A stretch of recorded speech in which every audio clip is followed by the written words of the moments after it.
Okay, in part 2 of the lab, we're going to make a little bit of a change. I'm going to unhook my 2 white wires, and I want to make the current go through both resistors, one after the other.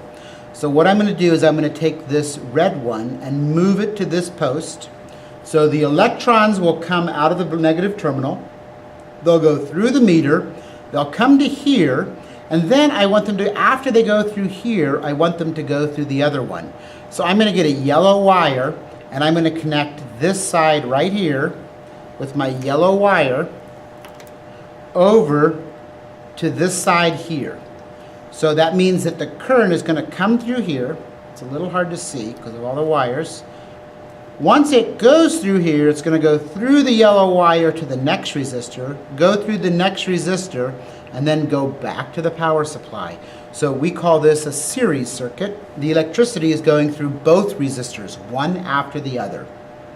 So now I'm going to repeat my experiment. I'm going to very carefully turn this on, turn it up to 1 volt. Oops, nothing's happening. Nothing's happening because I unhooked the white wires. Whoops. So let's connect the white wires back.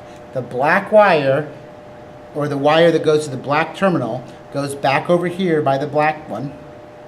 And the one that goes to the red terminal goes over here to the red one. There we go. So now we can measure the voltage over our resistors. We turn this on. We turn it up until we get some voltage. We want about 1 volt. And then you can measure the flow. And then you can turn it up to 2 volts and 3 volts and 4 volts, all the way up to 10 volts. And each time you're going to measure the flow of the electricity. And that's going to be your second lab. So in this case here, when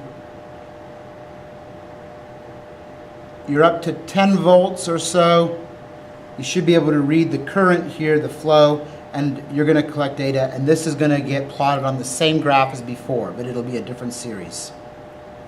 Okay, that's part 2.